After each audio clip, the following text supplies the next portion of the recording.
प्रतिनिधि सभा 2082 को निर्वाचन नजिकिरहेको छ।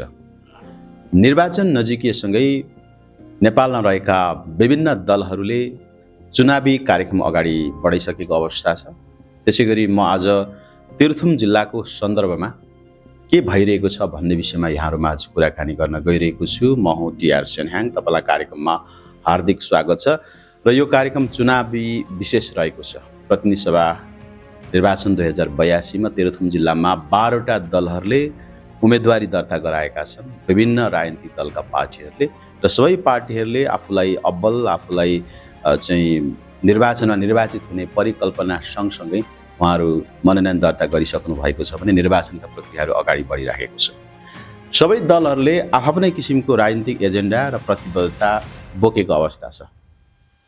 यी र यस्तै विषयवस्तुमा छलफल गर्नका लागि मैले राजनीतिक दलबाट उम्मेदवार बन्नुभएका उम्मेदवारहरूको राजनीतिक एजेन्डा के छ, उहाँहरूको प्रतिबद्धता के छ, उहाँहरू निर्वाचित भइसकेपछि तीर्थुम जिल्लालाई कस्तो बनाउने उहाँहरूले परिकल्पना र सपना, लक्ष्य र उद्देश्य बोक्नु भएको छ, उनै उम्मेदवारहरूसँगको कुराकानी लिएर यहाँहरू माझमा उपस्थित भएको छु।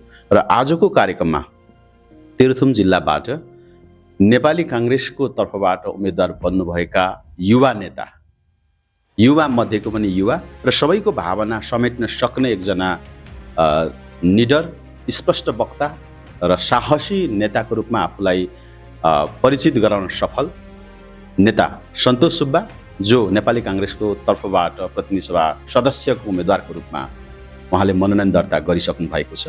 उहाँको राजनीतिक एजेन्डाहरू के छन्, प्रतिबद्धता केहरू छन् र तीर्थुम जिल्लालाई कस्तो बनाउने उहाँले सपना साँच्नु भएको छ, उहाँको परिकल्पना के छ र तीर्थुम जिल्लाको आम नागरिकसँग उहाँ भोट माग्न जाँदै हुनुहुन्छ, उहाँको प्रतिबद्धता र उहाँलाई किन भोट, उहाँले तीर्थुम जिल्लालाई कस्तो बनाउने सपना साँच्नु भएको छ, युवाहरूको निम्ति कार्यक्रम के छ, स्वास्थ्य शिक्षाको निम्ति कार्यक्रम के छ र उहाँको भौतिक पूर्वाधार विकासको निम्ति सपनाहरू के छ, उहाँको प्राविधिक विकासका कुराहरू कस्तो साँच्नु भएको छ। आजको कार्यक्रममा उहाँलाई मैले निम्त्याएको छु। उहाँबाटै ती कुराहरू, प्रतिबद्धताका कुराहरू, एजेन्डाका कुराहरू हामी छलफल गर्नेछौँ। सन्तोष सुब्बाज्यू, यहाँलाई कार्यक्रममा हार्दिक स्वागत छ। धन्यवाद टिआरजी। सर्वप्रथम यहाँलाई 2082 सालको फागुन 21 गतेको प्रतिनिधि सभा सदस्यको निर्वाचनमा तपाईँ उम्मेदवार नेपाली काङ्ग्रेसबाट बन्नुभएको छ। यहाँलाई सुरुमै जितको अग्रिम शुभकामना व्यक्त गर्न चाहन्छु। धन्यवाद। अब सन्तोष सुब्बाको उम्मेदवारी मनोनयन भइसकेको अवस्था छ। तपाईँ युवा नेता पनि हो, होइन? अब सन्तोष सुब्बा राजनीतिमा, होइन, अब तपाईँ होमिएको लामो समय भयो। मलाई जानकारी भएअनुसार नेपाली काङ्ग्रेसको भातृ संस्था तरुण दलको जिल्ला सभापति, पार्टीको कोषाध्यक्ष, पार्टीको जिल्ला सचिव, महाधिवेशन प्रतिनिधि महासमिति सदस्य हुँदै प्रदेश, योभन्दा अगाडि 2079 सालको प्रदेश सभा सदस्यको उम्मेदवार पनि हुनुहुन्थ्यो। अहिले 82 सालको प्रतिनिधि सभा सदस्यको उम्मेदवार बन्नुभएको छ। यो राजनीतिक चरणहरू हेर्दै आउँदाखेरि तपाईँले विभिन्न चरणमा विभिन्न जिम्मेवारीहरू बोध गर्दै आएको अवस्थाहरू छ भने अहिले 82 मा आउँदाखेरि प्रतिनिधि सभा सदस्य बन्ने एउटा अठोट र एउटा निर्णय सँगसँगै तपाईँ उम्मेदवार बन्नुभएको छ। अब यहाँको राजनीतिक क्रम हेर्दाखेरि विभिन्न चरणहरू पार गर्दै आउनु हो, होइन? जस्तै सन्तोष सुब्बा र नेपाली काङ्ग्रेसलाई अब तीर्थुमे जनताले यो 2082 सालको चुनावमा भोट हान्नुपर्ने किन? सुरुमै तपाईँलाई यो सोधेँ सन्तोष सर। धन्यवाद प्रश्नको लागि टिआरजी। मेरो यो आसन्न निर्वाचन प्रतिनिधि सभाको प्रत्यक्षतर्फको उम्मेदवारको मेरो उम्मेदवारी किन भन्ने कुरा अत्यन्तै गहन प्रश्न पनि हो। यो तीर्थुमका नागरिकले, जनताले, कार्यकर्ताले, साथीभाइले, जनले यसलाई बुझ्न जरुरी छ। प्रश्नको लागि धन्यवाद। विशेष गरेर मेरो उम्मेदवारी पहिलो कुरा त परिवर्तनको पक्षमा हो, होइन? परिवर्तनको पक्षमा यस मानेमा हो कि मुलुकको अहिलेको राजनीतिक तरलता जुन छ, त्यो राजनीतिक तरलता नेपाली काङ्ग्रेसले आफ्नो आन्तरिक पार्टी, जुन पार्टी चाहिँ कस्तो भने त्यो एउटा इन्स्टिट्युसन हो, त्यो विद्यालय हो।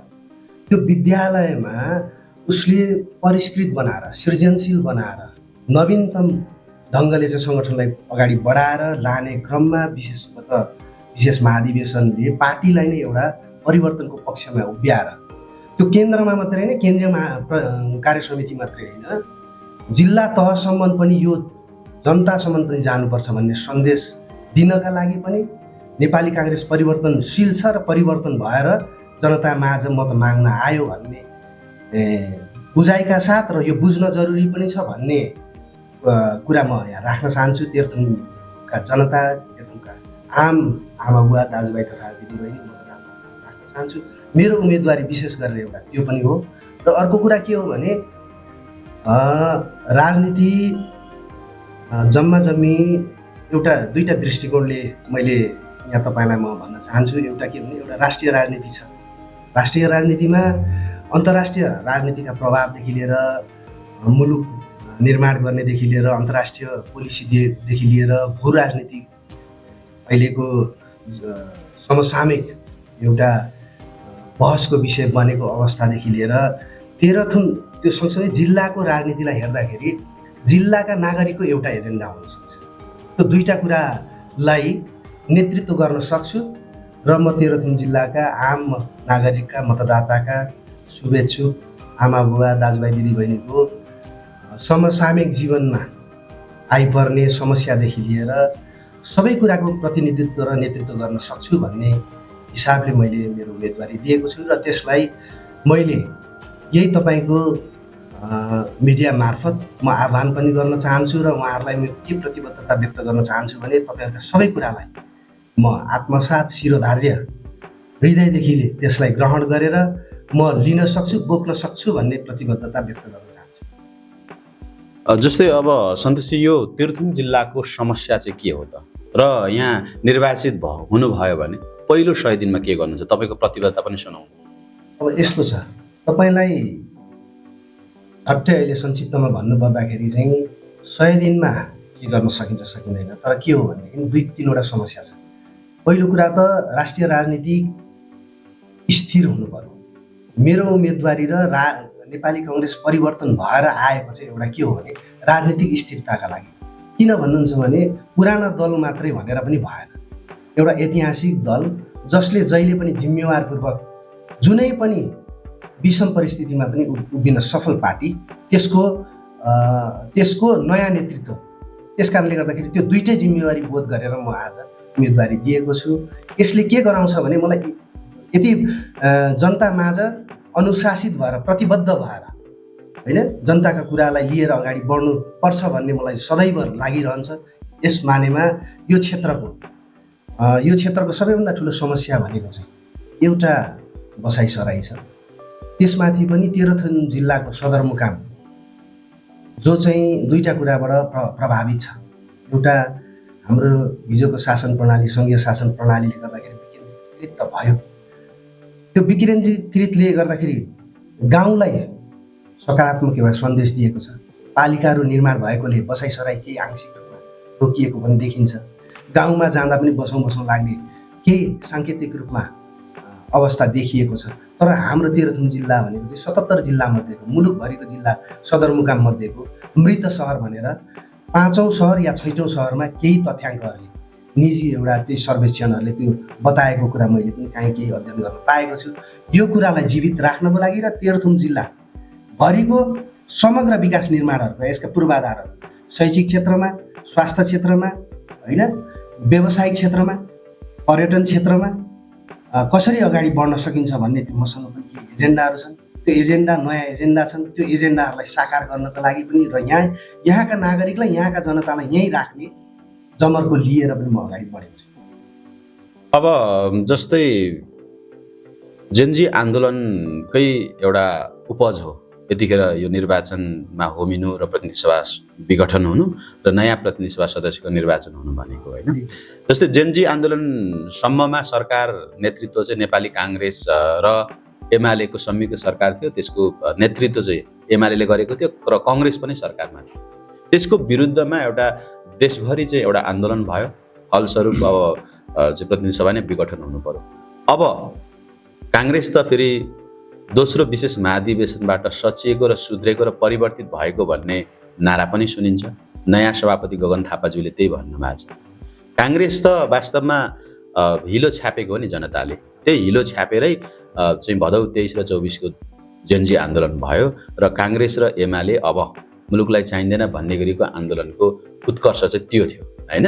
अब काङ्ग्रेसले सुध्रियो परिवर्तित भयो भनेर कसरी विश्वास गर्ने? यहाँ जनता सामु अब चुनावी कार्यक्रम पक्कै 6वटै पालिकामा 42 वडामा हुन्छ होला हैन, 43 वडामा।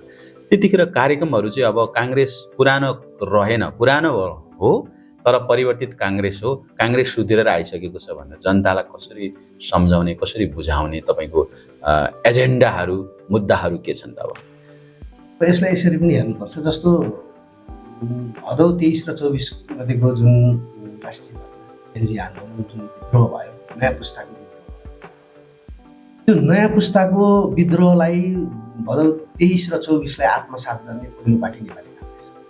त्यही अनुरूप त्योभन्दा उच्चतम विद्रोह पार्टीभित्र, सृजनशील विद्रोह पार्टीभित्र भयो, त्यो दोस्रो महाधिवेशन, कङ्ग्रेसको महाधिवेशन।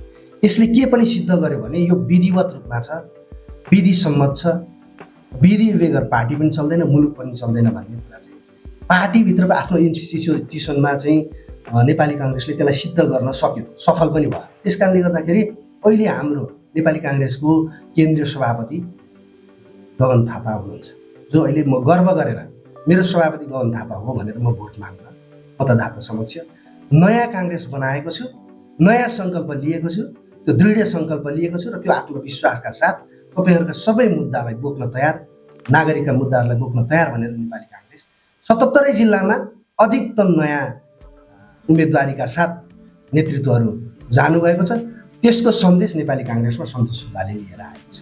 त्यस कारणले गर्दाखेरि पनि जेनजी विद्रोहलाई हृदयदेखि मात्रै होइन, लिपिबद्ध संस्थागत रूपमा पनि त्यसलाई ग्रहण गरेको कुराहरूले गर्दाखेरि म विश्वास गर्नका लागि म सम्पूर्ण तेह्रथुमका मतदाता, तेह्रथुमका आमा बाबु, दाजुभाइ तथा दिदीबहिनीहरूलाई म आह्वान गर्न चाहन्छु। यहाँसँग प्रतिस्पर्धा गर्नका लागि तेह्रथुममा नेकपा एमालेका केन्द्रीय कमिटीका सचिव भानुभक्त ढकाल, त्यसै गरी नयाँ शक्तिको रूपमा उदाएको रासपाका उम्मेदवार, नयाँ शक्तिको रूपमा उदाएको श्रम संस्कृति पार्टीको उम्मेदवार लगायत अरू पुराना दलको त छँदैछ, नेकपाको नि उम्मेदवार हुनुहुन्छ। मानौँ ठुलै राजनीतिक शक्तिहरू पनि तेह्रथुम जिल्लामा उम्मेदवारको रूपमा चाहिँ खडा हुनुभएको छ। उहाँहरूको पनि आफ्नै किसिमको राजनीतिक एजेन्डा होला, उहाँहरूको पनि आफ्नै किसिमको जिल्लालाई यो बनाउँछु, ऊ गर्छु, यो गर्छु भन्ने सपनाहरू होला। त्यो मुद्दाहरू लिएर गाउँसम्म सायद जानुहुन्छ होला, उहाँहरूको चुनावी सभामा ती प्रतिबद्धताका स्वरहरू सुनिन्छन् होला हैन। अब सन्तोष सुब्बालाई कतिको चुनौती छ त? नेकपा एमालेको केन्द्रीय कमिटीको सचिव हैन, जो त्यो पदमा अहिले तेह्रथुम जिल्लाका मान्छेहरू सायदै पुग्नु भएको छैन।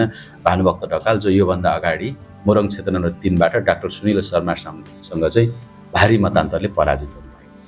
उहाँले त्यो ठाउँ रोज्नु भएन, सायद पराजित होइन्छ या अरू नै विविध राजनीतिक कारण त्यो उहाँलाई सोधौँला फेरि यस्तै कार्यक्रममा उहाँले जवाब दिनुहुन्छ त्यसको। तर त्यतिको मान्छे एउटा केन्द्रीय चाहिँ कार्य समितिमा प्रतिनिधित्व मात्रै नभएर सचिव जस्तो जिम्मेवारीमा बस्ने मान्छे तपाईँसँग चुनाव लड्न आम्ने सामनेमा आइसक्यो। रवि लामिछानेको क्रेज र उहाँको पार्टीको पनि यहाँनिर इन्जिनियर हैन सुरेन्द्र कार्की हुनुहुन्छ। श्रम संस्कृति पार्टी जो हर्क साम्पाङले काम नगरी मुलुक बन्दैन भन्ने मिठो नारा लिएर अहिले मुलुकभर कुदिरहनु भएको छ, उहाँको पनि उम्मेदवार सुरेन्द्र थियो। उहाँहरू जस्ता जस्ता एउटा होनहार उम्मेदवारहरूलाई पराजित गरेर आफू निर्वाचित हुने एउटा चुनौती कतिको छ, कतिको सहज रूपमा यो चुनावलाई लिनुहुन्छ? र अलिकति चुनाव भनेको त अब प्राविधिक गेम पनि हो हैन, कतिको चुनौतीको रूपमा लिनुहुन्छ र तपाईँको योजना कस्तो छ त? कसरी अगाडि बढ्ने त? यत्रा मान्छेहरू तपाईँको आम्ने सामने छन्। म यसलाई चाहिँ यसरी लिन्छु टिआरले, विशेष गरेर ठुला दलकै प्रतिस्पर्धा हुन्छ भन्ने पनि भाव मैले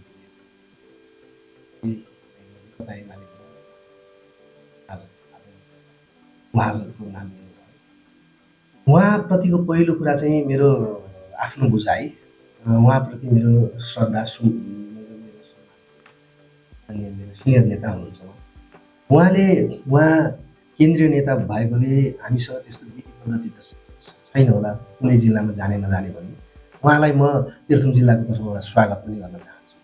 स्वाभाविक हाम्रो पद्धतिभित्रको प्रतिस्पर्धा स्वस्थ बनाऊ, विधिलाई परिपालना गरौँ, विधिलाई बचाउँ, यो हाम्रो मूल मुद्दा नै यही हो होइन। त्यस कारणले गर्दाखेरि यसमा मलाई त केही भन्न छैन, तर मलाई कुरा के हो भने उहाँको र मेरो विषयमा, उहाँ र मेरो बिचमा चाहिँ के हो भने म चाहिँ कङ्ग्रेसको कार्यकर्ता भन्दा मेरो 2052 सालमा म नेभी सङ्घको सदस्यता महेन्द्र मोहन क्याम्पस विराटनगरबाट प्रारम्भ भएको होइन। यो 62-63 आन्दोलन पछाडि म तरुणहरूको हुने एउटा सौभाग्य प्राप्त भयो। पार्टीले त्यो जिम्मेवारी दियो, त्यसरी नै क्रियाशील भयो। त्यो सँगसँगै हामी जस्तो मलाई चाहिँ के लाग्छ भने दुईवटा कुराको व्यवहारिक कम्पोज मिल्नुपर्छ भन्छु मैले। प्र्याक्टिकल कुरा पनि मिल्नुपर्छ र थ्योरिकल कुरा पनि मिल्नुपर्छ। म लिबरल डेमोक्रेसीमा विश्वास राख्ने डेमोक्रेटिक पार्टीको क्याडर र सँगसँगै के हो भने मैले मेरो गाउँ देखेको छु होइन, यो दूरदराजको परिवेश मैले बुझेको छु। त्यस कारणले गर्दाखेरि त्यो समयदेखि नै निरन्तर अविचलित कहीँ पनि म पूर्ण विराम नलगाइकन निरन्तर आज तपाईँले टेलिभिजनमा मलाई अन्तर्वार्ता लिनुभएको समयसम्म मेरो सामाजिक क्षेत्रमा पनि मलाई राजनीतिक दलको नेता भन्नुभन्दा पनि मलाई कृषि क्षेत्रको, पर्यटन क्षेत्रको होइन, सामाजिक क्षेत्रको चाहिँ अभियन्ताको रूपमा मलाई कसैले सम्बोधन गरिदिए हुन्थ्यो, मेरो हृदय खुसी हुन्थ्यो भन्ने पात्र पनि हुँ। तर मलाई पार्टीले एउटा यस्तो ठाउँमा पुर्यायो कि धेरैवटा जिम्मेवारी दियो। गत निर्वाचनमा प्रदेशको म सांसद भएँ, थोरै मतले पराजित भयो। तर पराजित, जय र पराजय हुने भन्ने कुरा गौण हुन्छ हाम्रो पद्धतिमा, सबैलाई स्वीकार गरेर जानुपर्छ। त्यसरी आउँदै गरेको म एउटा व्यक्ति पात्र यो ठाउँमा हुर्किएको र मलाई दलले मात्रै होइन, दलभन्दा बाहिरका अन्य दलका साथीहरूले पनि, यो पुस्ताले पनि मलाई विश्वास गरेको छ, भरोसा गरेको छ। मलाई हौसला दिएर काङ्ग्रेसले मात्रै होइन, कङ्ग्रेसभन्दा बाहिरका साथीहरू पनि, मेरा सहयोद्धा साथीहरू पनि, राजनीतिकर्मी साथीहरू पनि, सामाजिक क्षेत्रमा लाग्नुभएका साथीहरूले पनि मलाई हौसला दिएर यहाँसम्म पुर्याउनु भएकोले मलाई दृढ मलाई विश्वास छ, आत्मविश्वास छ। म त्यो कुरालाई चिरेर अगाडि जान सक्छु र त्यसलाई म सामान्य रूपमा लिन्छु त्यो प्रतिस्पर्धालाई। किनभने भानुभक्त आदरणीय श्रद्धेय नेता, नेकपा एमाले जस्तो पार्टीको केन्द्रीय सचिव पनि भइसक्नु भएको, स्वास्थ्य मन्त्रालय चलाइसक्नु भएको होइन। अब उहाँको त्यो जिम्मेवारीहरू लिँदै गर्दाखेरि के गर्नुभयो के गर्नु भएन म त्यतातिर जाँदिनँ। त्यो नागरिकले, जनताले बुझ्ने हो र यतिखेरै हो नेतृत्वलाई चाहिँ कसीमा राखेर उभ्याउने, कसैलाई अवसर दिने हो र फेल भयो भने फिर्ता हुने होइन। यस कुरामा म क्लियर छु। राजनीतिलाई त्यसरी लिनुपर्छ, जहिले तहिले त्यसलाई आफूले मात्र लिने भन्ने कुरा पनि हुँदैन, ट्र्याल हुन्छ। र अर्को कुरा नयाँ दलको कुरा होइन। नयाँ दलमा के देखिन्छ भन्दाखेरि नयाँ दलले, नयाँ घटनाक्रमहरूले, भदौ 23 र 24 को जेनजी आन्दोलनले र नयाँ स्थापित पार्टीहरूले चाहिँ के एउटा मुलुकमा के सन्देश दिन खोजिरहेको छ भने राजनीतिमा यो घटनाक्रमले चाहिँ एउटा कुरा हामीलाई सकारात्मक सन्देश दिएको छ। त्यो चाहिँ समाजले पनि बुझ्न जरुरी छ र यो राज्यले बुझ्न जरुरी छ। त्यो मूल विषय भनेको के हो भने हिजोको दिनसम्म, भदौ 23 र 24 भन्दा अगाडिसम्म मुलुकमा के चाहिँ एउटा चाहिँ आम मान्छेको बुझाइ थियो भने राजनीति भनेको फोरी खेल्नु भन्ने। तर भदौ 23 र 24 को आन्दोलनले जुन 16 वर्षको केटाकेटीले, 22 वर्षका केटाकेटीले, 25 वर्षका युवकहरूले एउटा के सन्देश दिन सफल भए भने होइन, अब हामीले राजनीति गर्छौँ, यो सन्देश सबभन्दा राम्रो छ। नभए असफल होइन, अलोकप्रिय, त्यही हिजोकै मोडेलमा, पञ्चायतकै मोडेलमा नेतृत्व यो मुलुकले लिइरह्यो भने दुर्भाग्यमा मुलुकको पनि दुर्भाग्य हुन्छ, हाम्रो पनि दुर्भाग्यपूर्ण स्थिति आउँछ भनेर जुन नयाँ पुस्ताले जुन हस्तक्षेप गरेको छ यो सकारात्मक छ। अब राजनीति गर्नुपर्छ भन्ने मान्यता मुलुकमा स्थापित भएको छ। त्यस कारणले मेरो दृष्टिकोण, मेरो नयाँ पुस्ताको, दोस्रो पुस्ताको उम्मेदवारीको हिसाबले मैले बुझेको त्यो छ। र यसले के भने मुलुक बनाउँछ र सफल नेतृत्वहरू यसले स्थापित गर्छ, ल्याउँछ। राजनेताहरू यसै आन्दोलनले जन्माउँछ, यही बुझाइले जन्माउँछ भन्ने मेरो कुरा हो। त्यस कारणले गर्दाखेरि नयाँ दलहरूलाई जस्तो तपाईँले हर्क साम्पाङकै कुरा गर्नु होइन, पार्टी नाम त के भन्नु, रासपा, श्रम संस्कृति पार्टी, रासपा। श्रम संस्कृति पार्टीको कुरा पनि अत्यन्तै राम्रै छ।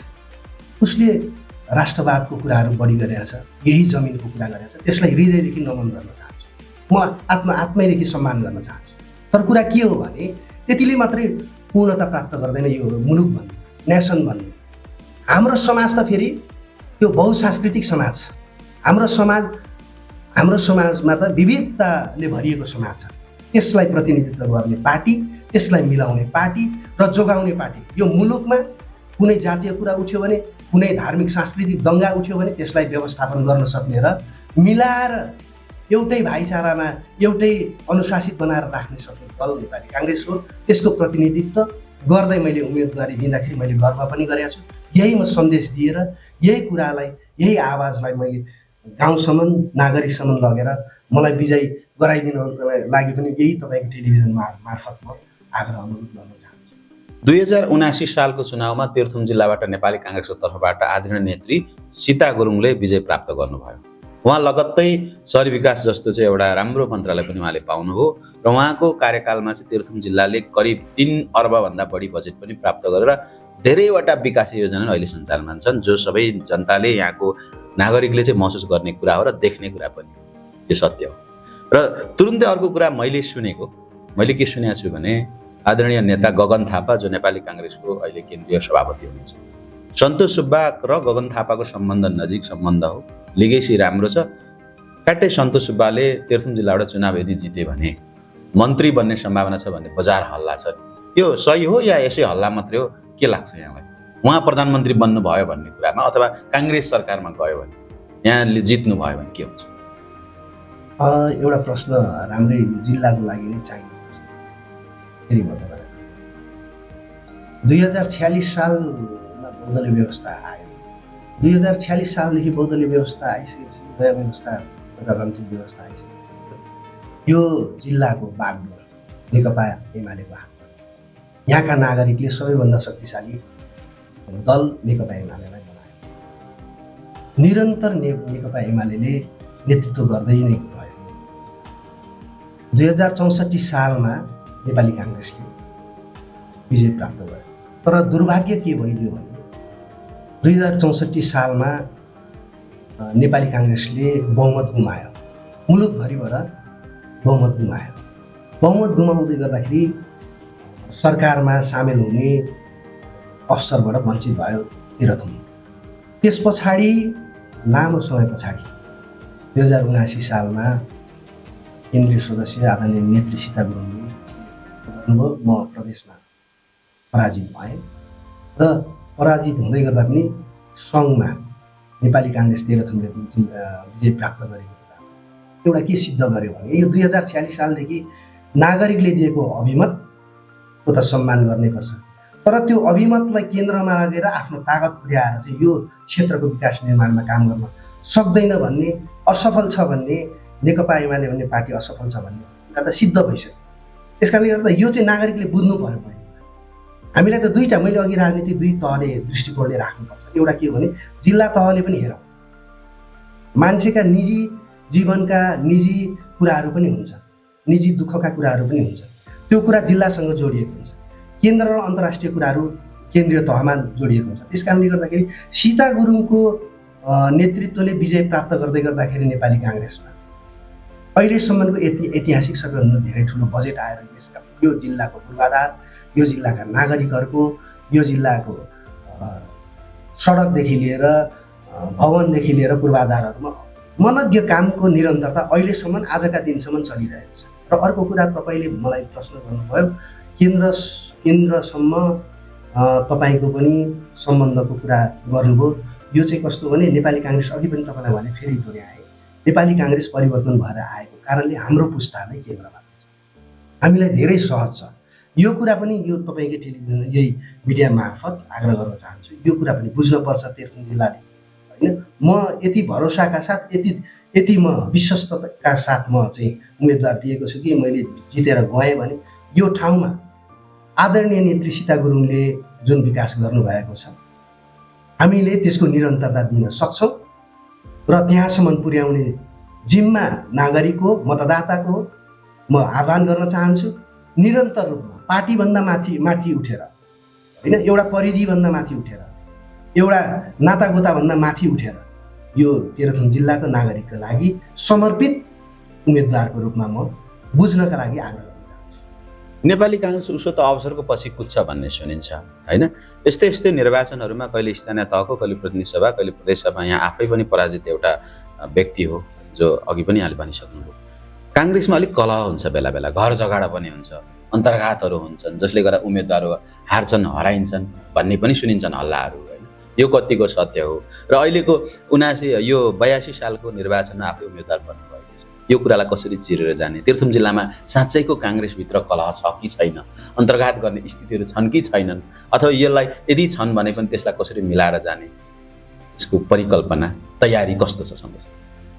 अब यसमा चाहिँ के हो भने प्र्याक्टिकली नेपाली काङ्ग्रेस टोटली केन्द्रबाटै गुट रहित भएर यो ऐतिहासिक दोस्रो विशेष महाधिवेशनले गुट रहित भएर आदरणीय नवनिर्वाचित यो मुलुकको राजनेता, यो मुलुकको नागरिकको भविष्य बोक्ने नेता केन्द्रीय सभापति गगन कुमार थापाले सबै गुट रहित टिकट बाँडिदिनु भएको छ। सबैलाई मिलाएर आदरणीय श्रद्धेय पूर्व पार्टी सभापति, ऐतिहासिक व्यक्तित्व, मैले सधैँ सम्मान गर्नुपर्ने आदरणीय पूर्व सभापति शेरबहादुर देउवा, उहाँको समूह, आदरणीय नेता शेखर कोइराला, सबै समूहलाई मिलाएर यो एउटा ऐतिहासिक क्षण पनि हो, गुट रहित काङ्ग्रेस स्थापित भएको क्षण पनि हो। र तेह्रथुम काङ्ग्रेसमा एउटा मेरो उम्मेदवारी भनेको एउटा शुभेच्छुक साथीहरूले, तेह्रथुम जिल्लाका नागरिकले के बुझिदिन हुन जरुरी छ भने मेरो उम्मेदवारी वास्तवमा गुट रहित उम्मेदवारी पनि हो भनेर बुझिदिन हुन आग्रह गर्छु। र तपाईँहरूले अब केही दिनमा यसको परिणामले पनि पुष्टि गर्छ। त्यस कारण तेह्रथुममा नेपाली काङ्ग्रेसभित्रको समसामयिक गुटका कुराहरू, आन्तरिक झगडाका कुराहरूलाई समाधान गरेर तेह्रथुम काङ्ग्रेस अगाडि बढिसक्यो। अब यसको मतलब तपाईँले सुन्नुभएको पनि सही नै हो, आन्तरिक अस्तव्यस्त होइन लडाइँ झगडा पनि हुन्छ, त्यसको व्यवस्थापन काङ्ग्रेसले गरिसक्यो।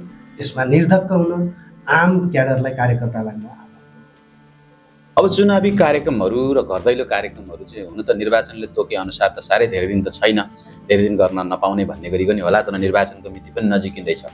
चुनावी कार्यक्रमहरू अब कसरी सुरु हुन्छन्, घरदैलो कार्यक्रमहरू कसरी सुरु हुन्छन्, यहाँको तयारी कस्तो छ, को मान्छेहरू अथवा केन्द्रको मान्छेहरू, नेताहरू पनि आउने तयारी छ कि सम्बोधनको लागि? हुन त त्यसै त पूर्व सांसद सीता गुरुङ त यतै हुनुहुन्छ, सायद आउने नै हुनुहुन्छ होला। पूर्व मन्त्री तुलसी सुब्बा पनि सायदै चुनावी कार्यक्रममा पक्कै देखिनुहुन्छ। उहाँहरूभन्दा अलावा केन्द्रका कुनै नेताहरूले नै सम्बोधन गर्ने कार्यक्रम अथवा अरू घरदैलोका चुनावी सभाहरूको तयारी कस्तो छ? अब यो चाहिँ ठ्याक्कै अहिले यसले पूर्णता प्राप्त गरेको छैन, सल्लाहमा छौँ।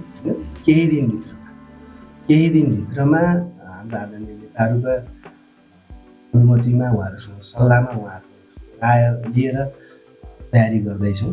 तालिका नै जिल्लाको चुनावी अभियान कार्यतालिका, त्यो चुनावी अभियान कार्यतालिकाभित्र केन्द्रीय नेता आउने सम्भावना पनि छ। र अहिले नै निर्धारण नगरेको कारणले गर्दा केही दिनमा मात्र त्यसको फाइनल हुन्छ। कार्यक्रमको अन्त्यमा छौँ सन्तोषजी, होइन? यहाँलाई मैले धेरै कुराहरू सोधेको छु, तपाईँले आफ्ना प्रतिबद्धताका कुराहरू, आफ्ना उद्देश्य र सपनाका कुराहरू बाँडिसक्नु भएको छ। तेह्रथुमे नागरिकको निम्ति यो हाम्रो कार्यक्रम पक्कै उहाँहरूले हेर्नुहुनेछ र मलाई लाग्छ यो हाम्रो छलफलको मुनि यतिखेर प्रतिक्रियाहरू पनि धेरै आएको छ। कतिले तपाईँलाई जितको शुभकामना लेख्नु हुँदैछ होला, कतिले चाहिँ अब तपाईँलाई यसै हेरेर छोड्दै पनि हुनुहुन्छ होला, किनभने मान्छेको उम्मेदवार चुन्ने स्वतन्त्रता छँदैछ। यो लोकतान्त्रिक देश हो, लोकतान्त्रिक पद्धति भएको राज्य हो। त्यसैले कार्यक्रमको अन्त्यमा छौँ, होइन? तेह्रथुमे जिल्लावासी नागरिकहरू जो 18 वर्ष पुगेर माथिको हुनुहुन्छ, जो मतदान गर्ने अधिकार छ, कसैको छैन, पछि हुन्छ, 84मा हुन्छ अथवा त्योभन्दा पछाडिको समयमा पनि उहाँहरू चाहिँ निर्वाचन भोट हान्ने योग्य उमेरमा पुग्नुहुन्छ। अहिलेको लागि तपाईँले तेह्रथुम जिल्लाका सबै नागरिकहरूलाई एउटा नेपाली काङ्ग्रेस जस्तो ऐतिहासिक पार्टीको उम्मेदवार, त्यो पनि युवाको भावना विशेष गरेर बुझ्ने उम्मेदवार भनेर यहाँलाई मैले कार्यक्रमको सुरुवातमा पनि ओपनिङमा नि भने, युवा उम्मेदवार, युवा इनर्जी, प्रखर वक्ता, स्पष्ट भिजन भएको मान्छे, निस्वार्थ मान्छे जसको मन पेटमा कुनै कलङ्कै छैन भनेर मैले कार्यक्रमको सुरुवातमै भनेको छु। त्यस्तो प्रिय मान्छे अहिले सडकमा बुझ्दा पनि, अहिले चाहिँ चोकमा बुझ्दा पनि सन्तोष हामीलाई चाहिन्छ भन्ने आवाजहरू मैले चाहिँ बढी सुन्छु, होइन? त्यो कति सत्य हो भोलि गएर चाहिँ के हुन्छ त्यो चाहिँ निर्वाचन परिणामले देखाउँछ। यति प्रिय मान्छे हुनुहुन्छ, तपाईँलाई तेह्रथुमे जनताले धेरै चाहेको जस्तो पनि मलाई लाग्छ, मलाई व्यक्तिगत हिसाबले। र मैले मिडियाको यसो सर्वे अनुसार त्यो पनि देख्छु म, होइन? भोलि गएर परिणामले के भन्छ थाहा छैन, तर सबैको मनमा बस्न सक्ने, सबैले मन पराएको, बहुसङ्ख्यक जनताले तेह्रथुमेलीहरूले मन पराएको व्यक्ति सन्तोष सुब्बाले कार्यक्रमको अन्तिममा एउटा मिठो केही आफ्नो प्रतिबद्धता, मिठो केही आफ्नो भनाइ अथवा अनुरोध अलिकति राखिदिनुहोस्। अन्तिममा छौँ। म विशेष गरेर जिल्लावासी सम्पूर्णलाई के आग्रह गर्न चाहन्छु भने विगतको 79 को निर्वाचनमा पनि मलाई सम्मानजनक मत प्राप्त भयो। त्यो मतप्रति पनि म आभार प्रकट गर्न चाहन्छु र विशेष गरेर राजनीतिक परिवर्तित अवस्थालाई बुझ्नका लागि र भदौ 23 र 24 गतेको आन्दोलन, नयाँ पुस्ताको भावना र राजनीतिलाई नवीनतम यात्रामा यो जिल्लाबाट प्रारम्भ गर्नका लागि म जस्तो हारेर पनि निरन्तर यही जिल्ला रुँगेर बसेको, यही जिल्लाका नागरिकका समसामयिक विषयवस्तुलाई उठान गर्ने, बोक्न सक्ने, तपाईँहरूले भारी बोकाउन सक्ने मान्छे एउटा बलियो काँध लिएर म बसेको छु तपाईँहरूको भारी बोक्नका लागि। र मलाई तपाईँहरूको अमूल्य मत राजनीति परिवर्तन गर्न, नेतृत्व पनि परिवर्तन गर्न। एउटै मात्रै कुरा के हो भने नेपालमा राजनीतिक आन्दोलनहरू धेरै भए, शासन व्यवस्थाहरू धेरै परिवर्तनहरू भए, तर शासन व्यवस्था हामीले बदल्यौँ। तर हामी कहाँ चुक्यौँ भन्दा नेतृत्व बदलिएन होइन। अब त्यो नेतृत्व बदलिएको छ। अहिले यो चेत आउनुपर्छ मतदातामा होइन। र यो जिल्लाको विकासको, यो जिल्लाको समग्र चिन्तन गर्न सक्ने व्यक्तित्वहरू, सम्पूर्ण बुद्धिजीवी, शिक्षकवर्ग, यो समाजमा अगुवाई गर्ने आदरणीय अग्रजहरू, अभिभावकहरू, सहयोद्धा साथीहरू, युवक साथीहरू, विद्यार्थी साथीहरू, किसान साथीहरू, सबैलाई म आग्रह र अनुरोध के गर्न चाहन्छु भने त्यो समयको लागि तयारी रहनका लागि जिल्लावासी सम्पूर्ण चाहिँ क्षेत्रमा लाग्नुभएका आदरणीय अग्रजहरू, अभिभावकहरू, सहयोद्धा साथीहरू, विद्यार्थी साथीहरू, किसान वर्ग सबैलाई म विनम्रताका साथ अनुरोध गर्न चाहन्छु। फागुन 21 गते त्यो तयारीको समय हो, हाम्रो भाग्य लेख्ने समय हो। त्यो भाग्य लेख्ने चुक्नु हुँदैन होइन। त्यसको लागि त्यो कसीमा म उभिन तयार भएर आएको छु र यो कुरालाई म बुझिदिन आग्रह गर्दै नेपाली काङ्ग्रेसको रुख चिन्हमा मतदान गरेर नयाँ पुस्तालाई जिताइदिनु हुन म आग्रह अनुरोध गर्दै म तपाईँहरू माझ आफ्नो कुरा राख्न चाहन्छु। धन्यवाद।